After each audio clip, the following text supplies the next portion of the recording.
What's up, YouTube? I'm back. I told you I was going to order some parts for this bike that I bought to flip. Again, just remind, I bought it for 400 bucks. I think it's worth $7. We need to get some parts on it and see how this thing runs. I started it off brake fluid. I bought it with no carb on it. We sprayed fluid in there, kicked it over, and it started. It's got a big swing arm on it, nice rubber, nice shock, adjustable, decent, pipe. Heavy duty front forks on it. These forks are sweet. Nice front tire, disc brakes up front. 3-valve motor. This thing's a thumper. It's gonna rip. So I bought some parts for it, and let's see what we got. Of course, you gotta have the BBR bars. I found these on Facebook Market. They were, he was asking 50. I offered him 35 and he took it. I mean, they're not beat up. They're not scratched from levers. Nothing. So I was like, heck yeah, them bars are gonna look sweet on that bike. Start throwing BBR on bikes like that and they really get sick quick. Let's see, we got a box of goodies here. I bought some nice Scott grips. I grew up riding with Scott grips. I love them. They're freaking awesome. And these ones are gonna look sweet on there. We'll throw them on those bars. This is the NIBBi stuff that we put on the TTR, and I loved it. I mean, this throttle, if I can get it out of here, this throttle is sweet. It's 7/8, but it's nice and heavy, and it feels good. Yep, perfect size. All right, good deal. NIBBi, I think that's how you say it. I'm not too sure. But this throttle, guys, for what they charge for it is freaking awesome. So we got that, and then here's the big one. Check out how these carbs come, guys. I already went to the parts store. They sell this tubing, super cheap. I paid $2 for this little piece. He has like a 8-foot chunk and he just cuts it off. Basically, that's how I'm gonna adapt my carb, because most of the PitBike carbs come with a flange like this, and you bolt the carb to it. These do not. But check this thing out. Look at the bolts. This carb is amazing. Look how polished that is in there. And I'm not lying. I threw this carb on the TTR 110 and it fired right up and ran awesome. I had to adjust the air screw to tighten up throttle response, but that is it. This carb is awesome. Hopefully it works the same as it did on the TTR. I gotta believe it will. So basically, you see, that's my inlet right there. I'm gonna do this in one hand. And then I buy this tube, and it goes on there nice and snug like so. And then that goes on the bike. And then I use 2 brand new clamps. So this is from the TTR. This end had ears like this. I machined it, ground the ears off, made it round. It fits that perfectly right now. I'm gonna try this on the bike so I don't have to mangle up the one that's on there. Check it out. So we're gonna test fit the carb, see how it sits here, and either gonna turn this and take these ears off this to adapt the carb, which is probably what we're gonna do. So put this in here. We'll turn that down. But look at it. It fits perfectly in there. It's got room on the bottom, room on the top. I like it right there. The other one is going to kick it off towards the pipe. It's still an option. Check it out. But I don't want to, it to be really close to that pipe. Be hard to adjust. All right, I tried fitting up the other one. It does put it too close to the exhaust. We're gonna have to turn this one, get rid of these ears so that we can slip that thing over and make this adapt. No big deal. Check out the inside of this head. Does it look like it's been ported?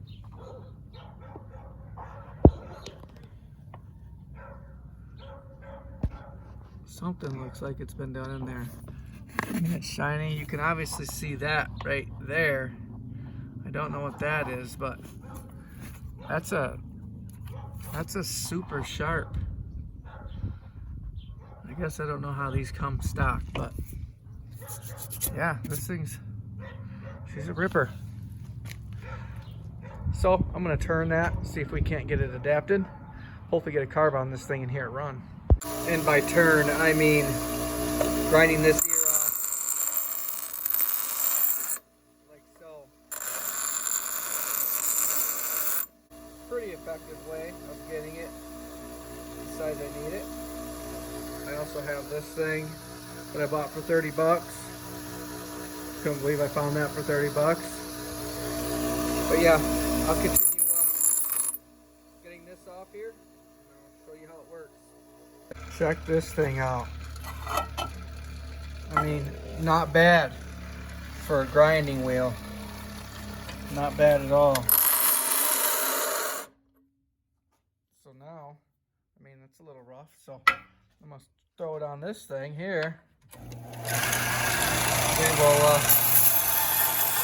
it cleans it up a lot.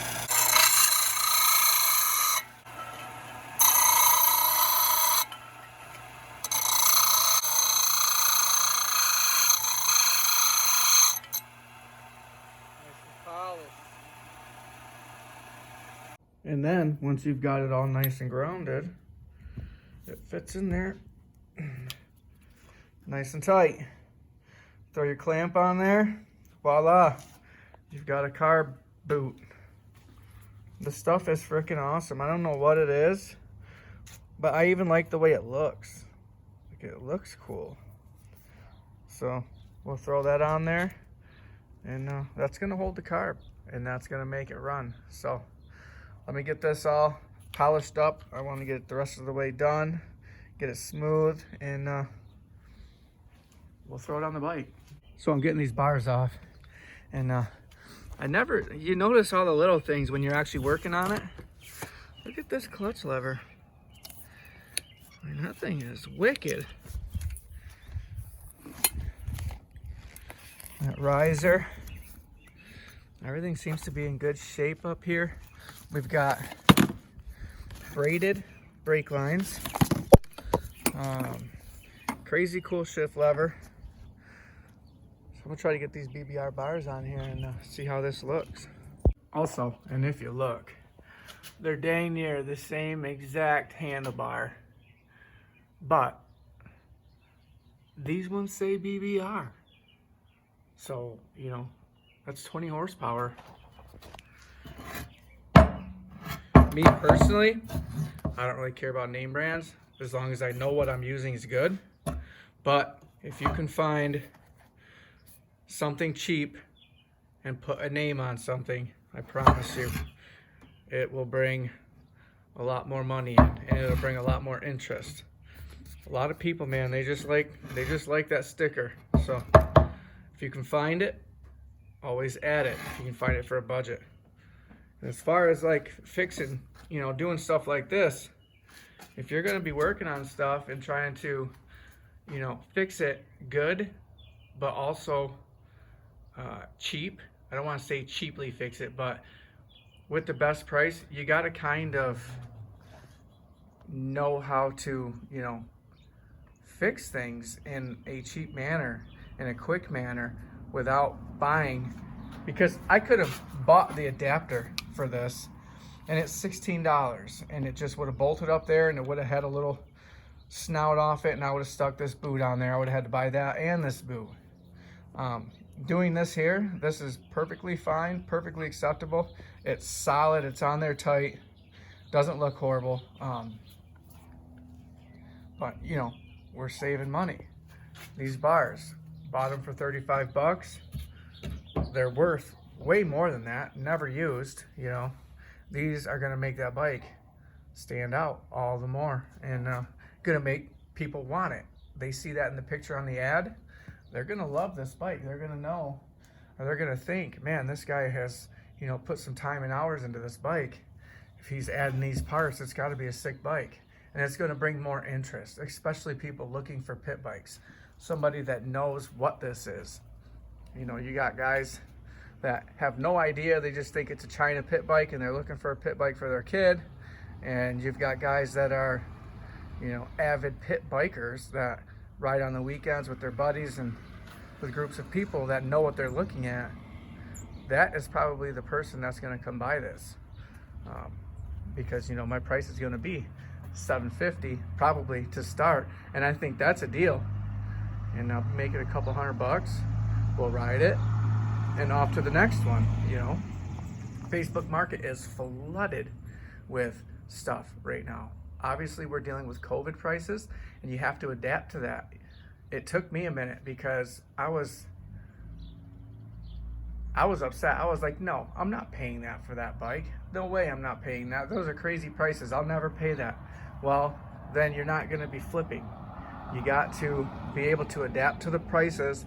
Everything's more expensive now and you're spending more money, but you can also sell it for more. And that took me a minute to wrap my head around, and it kind of stumbled me and slowed me down. But now I know, you know, I never would have paid $400 for this bike, missing a carb. You know, to me, I never would have done that. I never would have paid $300 for that one. But now I know that the minimum I can sell that for is $500. So I'm making $200. $200 to me is, I'm happy if I can make a day's wage off a flip. You know what I mean?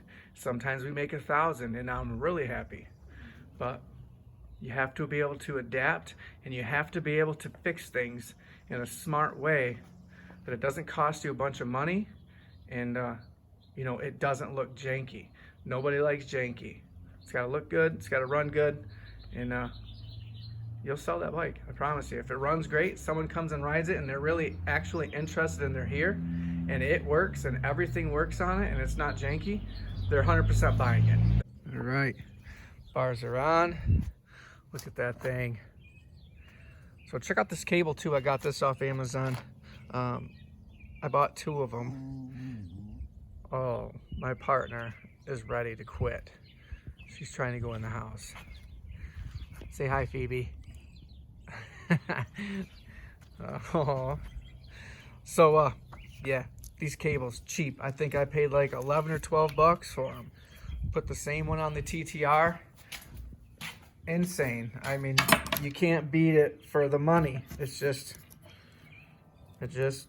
they work good. They feel smooth. They're gonna do everything I need them to do. So now I'm gonna peel the cap off this. I'm gonna get the end of the cable on the cap, get that all ready, and then I need to scrape the gasket off of this, get this on. I'll slide the carb on. Yeah, we're about ready to rip. So then we got to tighten up all the levers and stuff on the handlebars, but we're getting there. Scraping gaskets is the worst. I use brake cleaner or carb cleaner. I think carb cleaner works better, but I don't have any. And I just soak that gasket, and once it's soaked, it dries quick, but it just eats through that gasket and it'll come off a lot easier than scraping a little bit at a time. It'll come off in like layers and take you forever. Carb cleaner, brake cleaner eats right through that. I'll end up using Bond on there because I love that stuff. I use it on everything. Them China gaskets, they can't be better than Bond.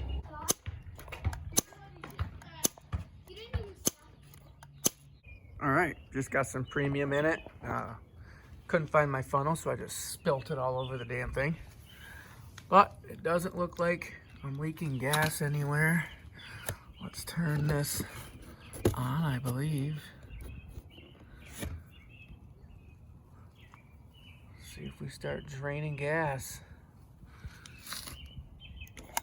That's so crisp. Feels just like a big bike, like a Yamaha or Honda.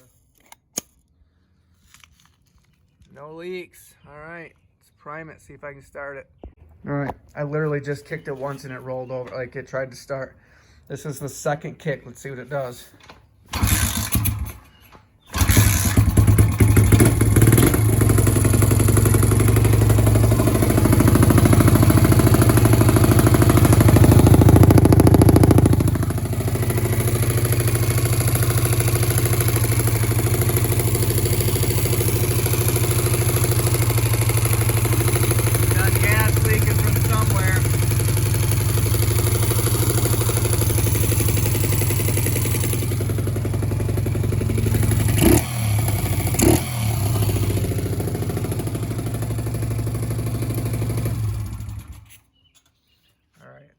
9:30. My neighbor came over the other day and yelled at us. All right, I see I've got a fuel leak here we got to deal with. God dang it. It's always something, ain't it? This hose was wanting to slip off here. I might have punctured it. I don't know. I'm gonna blow that with air. Make sure that's not just for me spilling, because you never know. I knew that was gonna happen. And we'll pick this up tomorrow when I can actually start this thing. But it started like third kick after not running in, he said 8 months, who knows. I'm freaking stoked, guys. I'm gonna have to get this fuel line. I have a bunch of different types of fuel line. I wanted to put the red one on there to match free flow fuel line. I thought that that would be sweet because we've got lots of red on this thing. I don't know, it fits tight up top here. Maybe I've got something going on here. I'll have to pull that clamp. Maybe the clamp punctured it or something. We'll figure it out. But it's wet all the way up here. So, I don't know. We'll let it dry. Resume tomorrow. I'm stoked. It frickin' runs. Look at this bike, man. God, it's a cool looking little bike. And again, I didn't tune that carburetor, anything. It literally starts and runs out of the box. I don't know how they do it. They also give you extra jets with it. I don't know what those would be for. Maybe a bigger bike, but look at them. You got 3 different jets. And I mean, you can't beat that carb. That NIBBi Carb is amazing. So is the throttle. I mean, it don't get no more crisp sounding and feeling than that. God, I'm impressed with that carb. I think they're gonna take over the whole Amazon thing because these bikes rip with these carbs. My idle was a little high, so that's my idle adjustment right there. Super easy. All right, this video is getting long. I'm going in for the night. See you tomorrow. Next day, fixed the fuel leak. Just went with softer hose. It's a little thicker, so it's tighter on the pin there. It was leaking out around that. But, I mean, there it is. Haven't started it yet today. I still have to tighten this up on the bars. But thing fires up and runs perfectly. That carb, I haven't even tuned it. I mean, I just put it on. I've got to order an air filter for it. But look in there, shiny. Sounds so good and crisp. Here, let's kick it over, see what it does. I'll kick it over just lightly.